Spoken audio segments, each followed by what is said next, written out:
प्रधानमंत्री नरेंद्र मोदी के खिलाफ अपमानजनक टिप्पणी करने वाले और उनको चुनौती देने वाले इस माफिया की करोड़ों की बिल्डिंग पर आज प्रशासन का बुलडोजर चला है। आज ये करोड़ों की बिल्डिंग प्रशासन ने पूरी तरह से जमींदोज कर दी है और वहां पर अब सन्नाटा पसरा हुआ है। इस माफिया की पूरी कहानी के बारे में आज अब हम आपको बताएंगे कि कैसे एक मामूली गुंडा एक बड़ा माफिया बन गया। पहले आप ये वीडियो देखिए जो प्रधानमंत्री को चुनौती दे रहा है और इसके बाद पूरी कहानी आपको आगे बताते हैं। हम आपको इस मंच के माध्यम से बताना चाहते हैं और सांसद जी की तरफ से भी आश्वस्त करना चाहते हैं, अब ये जुल्म ज़ाती फतेहपुर जनपद में नहीं, पूरे उत्तर प्रदेश में नहीं चलने वाले। जिस टाइम हमारा सांसद शेर की तरह लोकसभा में दहाड़ेगा ना, मोदी छुल छुल जो करके मुतेगा। बोलने वाला चाहिए, अपनी बात करने वाला चाहिए।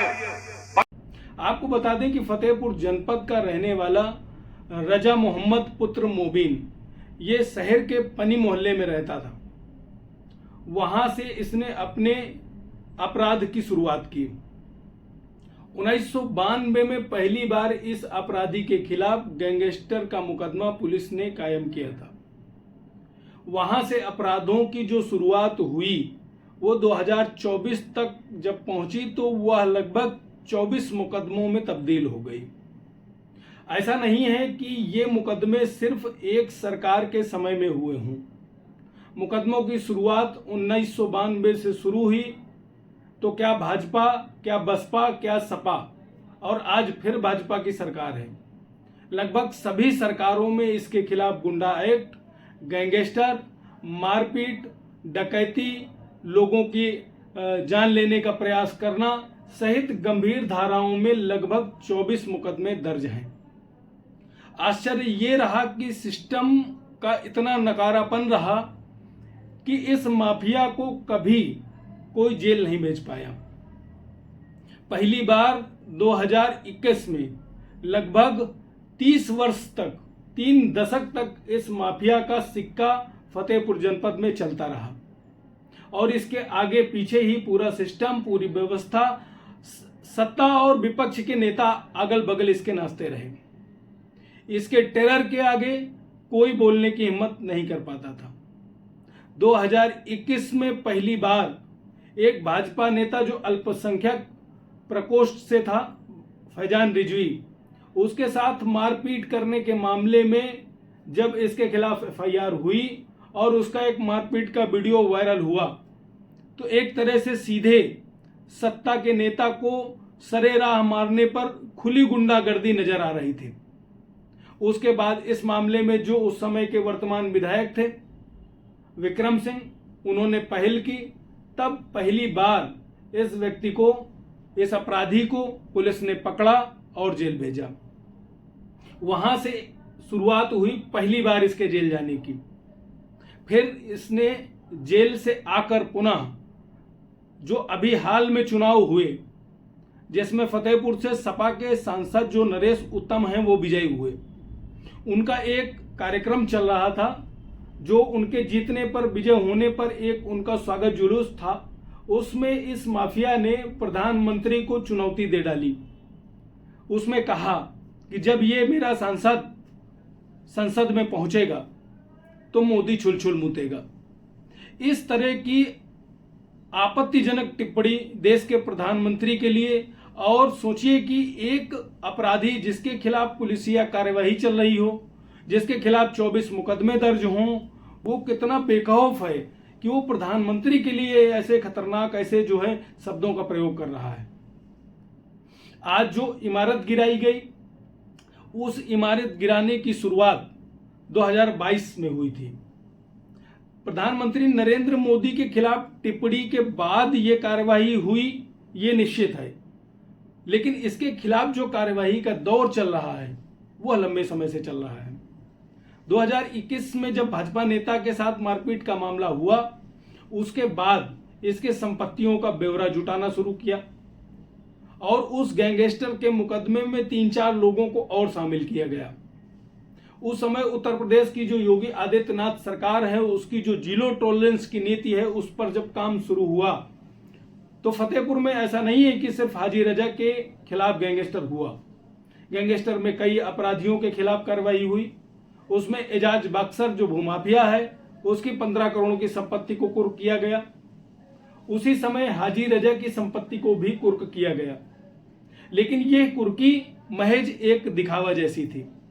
चूंकि जिस अपराधी ने करोड़ों की संपत्ति बनाई हो, जिसने न जाने कितनी अपनी बेनामी संपत्ति अपने नौकरों या अन्य अपने परिवारीजनों के नाम कर रखी हो, उसकी महज 1 करोड़ की संपत्ति को कुर्क करके मामले को रफा दफा कर दिया गया। यह प्रकरण लगातार मैंने भी उठाया और अन्य मीडिया संस्थानों ने उठाया। धीरे धीरे वो कार्यवाही चलती रही। 2022 में नवनीत सिहेरा जो यहाँ के उप जिला मजिस्ट्रेट कुछ समय के लिए बनाए गए थे, वो आईएएस थे, वो इनके प्रभाव में नहीं आए। उन्होंने इस बिल्डिंग का, जो बिल्डिंग अवैध रूप से बनी थी, जिसका नक्शा नहीं पास था, उस पर जब जांच शुरू हुई और वो कोर्ट में मामला पहुंचा तो उन्होंने इसके गिराने का आदेश जारी कर दिया। हालांकि ये जो बिल्डिंग है जो रजा मोहम्मद के नाम है, आयशा खातून के नाम है और फरीद अहमद के नाम है, इस बिल्डिंग को गिराने का आदेश उप जिला मजिस्ट्रेट ने जब दिया उसके बाद भी सिस्टम का मैनेजमेंट का दौर शुरू हो गया। 2022 का जो ये आदेश है उस आदेश को रोकने के लिए सारे हथकंडे अपनाए गए। उप जिला मजिस्ट्रेट जो उसके बाद आए नंद प्रकाश मौर्य, उनकी कोर्ट में भी रेस्टोरेशन डाला गया, मगर उन्होंने इस रेस्टोरेशन को खारिज कर दिया। अब फिर बचाने की जो प्रक्रिया शुरू हुई उसके तहत जिला कोर्ट में इनके वकील ने जाकर फिर से रेस्टोरेशन डाला।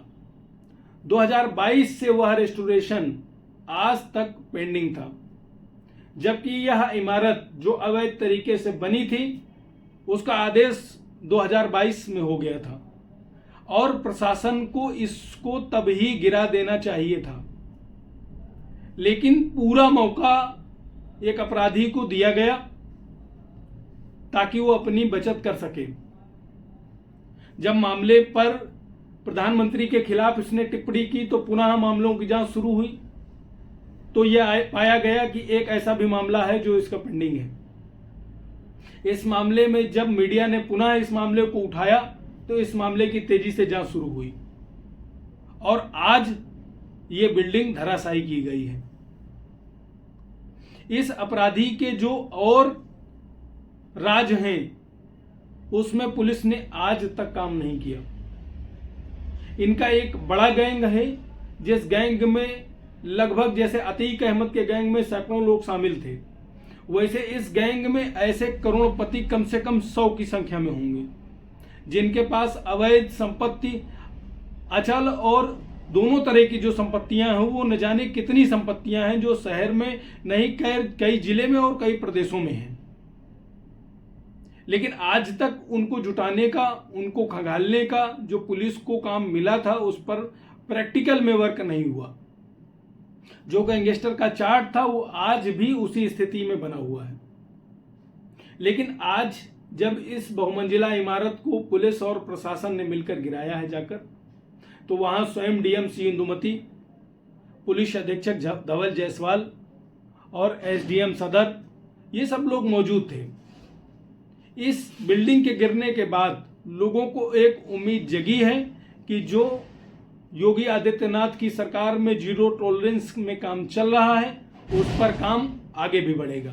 फतेहपुर के अंतर्गत थाना कोतवाली क्षेत्र में आज कुख्यात गैंगस्टर हाजी रजा उर्फ हाजी मोहम्मद के निर्माणाधीन शॉपिंग कॉम्प्लेक्स के ध्वस्तीकरण की कार्रवाई की जा रही है। ये कार्रवाई उत्तर प्रदेश निर्माण कार्य विनियमन अधिनियम 1958 की धारा 10 के अंतर्गत की जा रही है।